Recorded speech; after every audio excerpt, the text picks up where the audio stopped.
My name is Sophia Miller.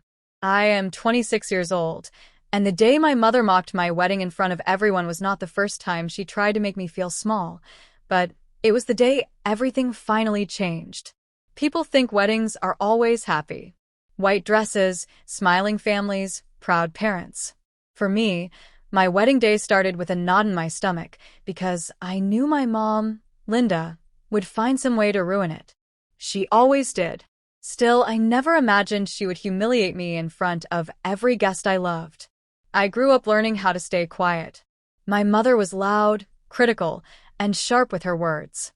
My father left when I was 9, and after that, Linda made it very clear that her life had been ruined because of me. She reminded me every time something went wrong. If she was tired, it was my fault. If money was tight, it was because she had a child too young. Love in our house always came with conditions. I learned early that approval from my mom was something you had to earn, and even then, it could be taken away at any moment. When I met Daniel, my husband, everything felt different. He was calm, kind, and steady, everything my childhood wasn't. He loved me in a way that didn't require me to shrink. When he proposed, I cried, not just because I was happy, but because I was scared. Scared of how my mother would react. At first, she pretended to be supportive. She smiled when Daniel was around. She said things like, "I just want you to be happy." But behind closed doors, the comments started. "Are you sure you're not rushing this? Do you really think his family will accept you? You know marriages don't last, right?" I tried to ignore it. I told myself this was normal, that she was just worried. I wanted peace. I always wanted peace. The wedding was simple. Nothing fancy. A small venue, close friends, Daniel's parents, a few relatives from my side, and of course, my mother. I paid for most of it myself. My mom insisted she didn't need to help. "Do whatever you want," she said. "It's your life." That should have warned me. On the morning of the wedding, she criticized everything. My dress was too plain. My makeup was too much. My hair looked better down. I stood there listening, nodding, swallowing every comment like I had done my entire life. But I still hoped, stupidly, that once the ceremony started, she would behave. The ceremony itself was beautiful. Daniel's eyes filled with tears when he saw me. For a moment, I forgot about my mother completely. I felt safe, loved, chosen. Then came the reception. After dinner, the microphone was passed around for speeches. Daniel's father spoke first. He welcomed me into their family and said he was proud to call me his daughter. I cried. I wasn't used to hearing words like that. Then someone handed the microphone to my mom. I felt my chest tighten. She stood up slowly, smiling that practice smile she used in public. The room quieted. People expected a loving mother of the bride speech. She laughed lightly and said, "Well, I guess this is happening." A few people chuckled awkwardly. She continued. Raising Sophia was challenging. She was always sensitive, always needed reassurance. She paused and looked around. I hope Daniel is more patient than I was. My face burned. Then she said the words that cut deeper than anything before. I honestly didn't think this day would come. I thought she'd end up alone if I'm being honest. The room went silent. I could hear my own heartbeat. My hands started shaking. I looked at Daniel. His jaw was tight, his eyes dark with anger, but he didn't interrupt. He trusted me. My mom wasn't done. "But hey," she added with a shrug, "everyone deserves a chance, right?" A few people laughed nervously. Most didn't. I wanted to disappear. My wedding dress suddenly felt too heavy. All those years of being told I wasn't enough came crashing down in front of everyone. And the worst part? She looked proud, like she had finally said something she'd been holding in. She raised her glass. "To hoping this works out better than I expect." That was it. I didn't cry. I didn't scream. Something inside me went quiet. Cold. Clear. I stood up slowly. Every eye in the room turned to me. My mother looked surprised. She hadn't expected me to react. She never did. I took the microphone from her hand. For a moment, I said nothing. I looked around the room. At my friends. At Daniel's parents. At Daniel, who nodded slightly, giving me strength. Then I spoke. I used to think staying quiet made me strong, I said. My voice was calm, steady. I thought enduring hurt was the same as love. My mother's smile faded. But today, I continued. I realized something. Silence only protects the person who keeps hurting you. The room was completely silent now. I looked directly at my mom. You taught me how not to treat people. You taught me what kind of parent I never want to be. Gasps echoed softly. I am proud of who I am, I said. Despite everything. My mother's face turned pale. And this wedding, I finished, is not about your doubts. It's about the family I chose, the love I built, and the future I deserve. I handed the microphone back and walked to Daniel's side. He wrapped his arm around me. The room erupted into applause, not loud at first, but growing, stronger, until it filled the space. My mother sat down slowly, stunned. I thought that was the end of it. I was wrong, because the truth that followed, about my mother, about my past, and about what she had been hiding, was far more shocking than her words ever were. After the applause faded, the reception continued as if nothing had happened. People danced. Glasses clinked. Music played. But something invisible had shifted. I felt it in the way my mother avoided my eyes. I felt it in the stiffness of her shoulders when people walked past her table. For the first time in my life, she was the uncomfortable one. Daniel stayed close to me all night. He didn't ask questions. He didn't push. He just held my hand, grounding me whenever my thoughts started racing. I smiled for photos. I laughed when friends joked. But inside, old memories were waking up, lining themselves in order like pieces of a puzzle I had never finished. When the night ended and we finally reached our hotel room, the silence hit me harder than the noise ever had. I sat on the edge of the bed and stared at my hands. Daniel knelt in front of me. You were incredible, he said softly. I shook my head. I was terrified. He smiled gently. Brave people usually are. That was the first time anyone had described me that way. The next morning, my phone buzzed nonstop. Messages from friends. From distant relatives. Even from people I barely knew. Most said the same thing. I'm proud of you. A few said, that must have been hard. One message stood out. It was from my Aunt Rachel, my mom's younger sister. We need to talk. When you're ready. I hadn't spoken to Aunt Rachel in years. My mom had always said she was dramatic and disrespectful. I believed her. I believed everything my mom told me growing up. That realization suddenly felt heavy. Daniel noticed my expression change. What is it? I don't know yet, I said honestly. But I think there's more. We met Aunt Rachel 2 days later at a quiet cafe. She looked older than I remembered, but her eyes were kind. Nervous. She held her coffee cup with both hands like she needed the warmth. I'm sorry I didn't come to your wedding, she said. I didn't want to cause tension. I almost laughed. Tension had followed me my entire life. She took a deep breath. Your mom told you I cut contact, didn't she? I nodded. Rachel's lips pressed together. That's not exactly true. She leaned forward. Sophia, I've wanted to tell you this for years, but I didn't think you were ready. And honestly, I was scared. Tell me what? My voice felt distant, like it belonged to someone else. Rachel hesitated. About your father. My chest tightened. What about him? He left. That's what Linda said, she replied carefully. But that's not what happened. The cafe noise faded. I could hear my own breathing again. He didn't abandon you, Rachel continued. He tried to stay. He fought for custody. Isterta her. No. My mom said he didn't want me. Rachel shook her head slowly. Your mom didn't want to share you. She explained everything. How my father had gone to court. How he had letters, photos, proof. How Linda had moved suddenly, changed numbers, made it impossible for him to find us. She told the court he was unstable. Dangerous. None of it was true. He lost, Rachel said quietly. Not because he didn't care, but because he ran out of money and hope. I felt something crack open inside my chest. grief, anger, confusion, all tangled together. There's more, Rachel added. Your grandparents left money for you. For college. For your future. My heart dropped. Left. yes, A trust. But your mom controlled it. The room felt too small. She told the family you used it, Rachel continued. But you didn't, did you? I shook my head slowly. I worked 2 jobs through college. I took loans. I skipped meals. Rachel's eyes filled with tears. I'm so sorry.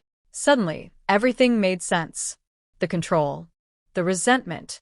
The way my mother always acted like she had sacrificed everything for me because she had taken everything meant for me. That night, I didn't sleep. I sat by the window while Daniel rested beside me. I replayed my childhood in my head.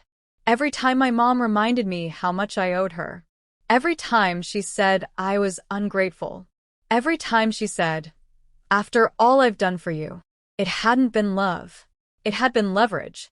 The next week, I requested copies of documents. Court records. Trust statements. Letters. The truth wasn't hidden very well.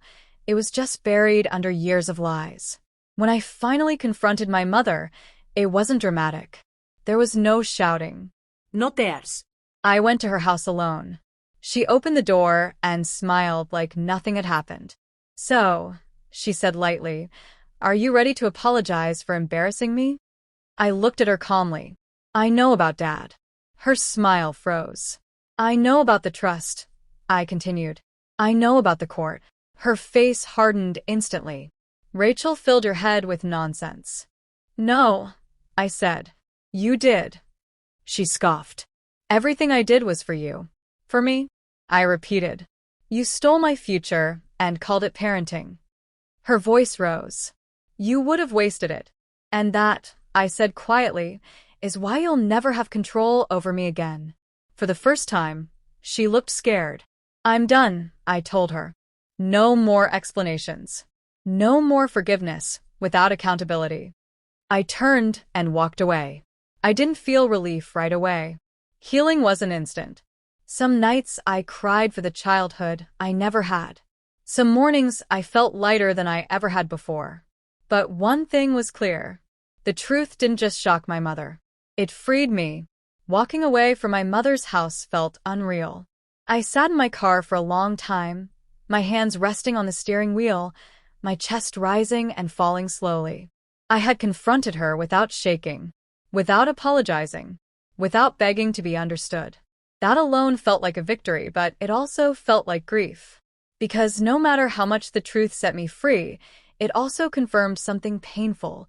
The mother I hoped I might someday have never really existed. In the weeks that followed, my life changed quietly but deeply.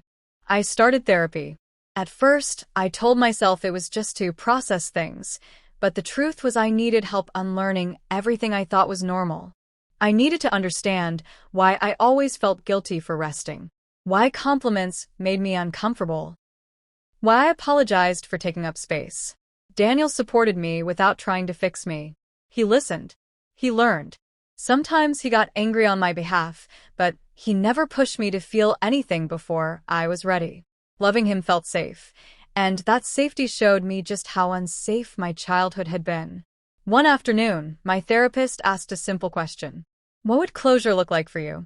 I didn't answer right away. Closure didn't mean forgiving my mother. It didn't mean confronting her again. It meant reclaiming what she had taken, not just money, but my voice, my confidence, my sense of worth. So I did something I never thought I would do. I found my father. It wasn't hard. His name had always been the same. What had been missing was access. I sent a short message. My hands trembled as I typed it. Hi. My name is Sophia. I think I'm your daughter. He replied within an hour. I've been waiting my whole life to hear from you. We met at a small park halfway between our cities. I almost turned around twice before arriving. When I saw him standing there, older, nervous, holding a folded piece of paper like he didn't know what to do with his hands, something inside me softened. He didn't rush me. He didn't hug me without asking. He just said, Hi, Sophia, like my name was something precious. We talked for hours. About his life. About mine.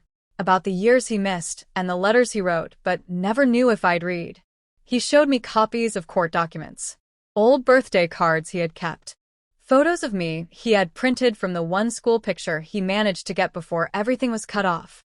I never stopped loving you, he said quietly. I just didn't know how to reach you. For the first time, I believed it. That meeting didn't erase the past, but it filled in a missing piece of me. I wasn't unwanted. I wasn't abandoned. I had been withheld. And that truth mattered.